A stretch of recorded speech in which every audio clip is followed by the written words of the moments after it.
In front of me is Motorola Edge 50 Neo, and today I would like to show you how you can set up screen lock. Begin by opening Settings and scrolling down to access Security and Privacy.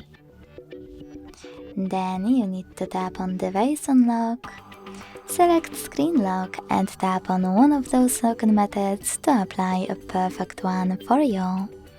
Pattern, PIN or password. Then create it, hit Next at the bottom right corner and repeat it to confirm it. Then select Confirm.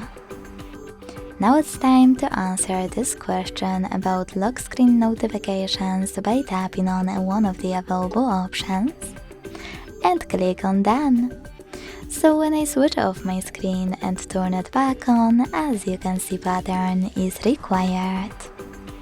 Thanks so much for watching. If you enjoyed this video, leave a like, comment and subscribe. Bye!